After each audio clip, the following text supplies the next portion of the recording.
Day to day news Bharat में मैं साक्षी चौहान। हमारा चैनल आपसे वादा करता है कि पूरी निष्पक्षता के साथ पत्रकारिता करेंगे। हमारा कोई भी पत्रकार किसी से कोई उपहार या विज्ञापन स्वीकार नहीं करेगा और ना ही किसी को ब्लैकमेल करेगा। हम समाज के दबे कुचले लोगों की आवाज़ बनेंगे। हम चैनल पर कोई ऐसी खबर नहीं दिखाएंगे जो लोगों को भ्रमित करने का कार्य करती हो। साथ ही हम लोकतंत्र के चौथे स्तंभ को मजबूत करने की पूरी कोशिश करेंगे। चलिए बात कर लेते हैं खबर की।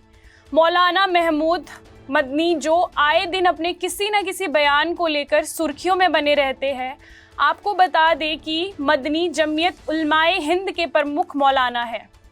उन्होंने एक इंटरव्यू में जिहाद और देश की राजनीति से जुड़े मामले पर विस्तृत बात की है।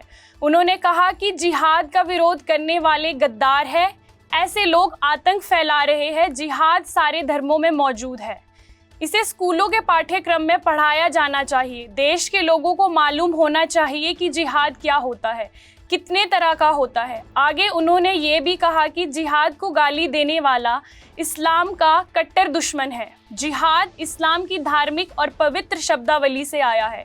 कांग्रेस अपने मुद्दे तो नहीं उठा पा रही तो किसी और के मुद्दे क्या ही उठाएगी।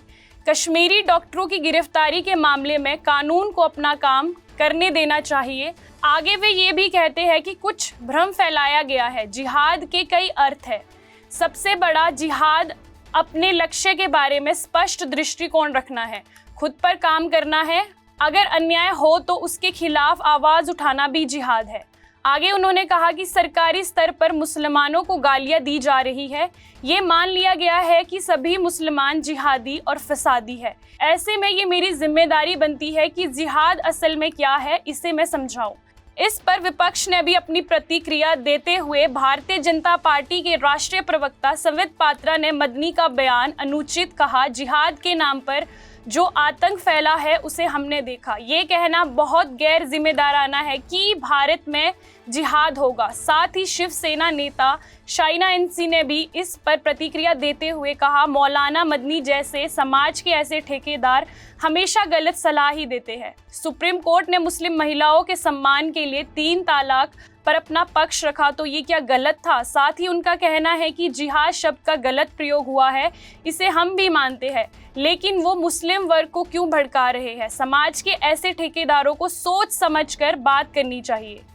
आपकी क्या राय है, इस पे कमेंट करके ज़रूर बताएं। ऐसी ही खबरों के लिए day to day news Bharat को देखते रहे। साथ ही हमारे चैनल को लाइक, शेयर और सब्सक्राइब करना ना भूलें। नमस्कार।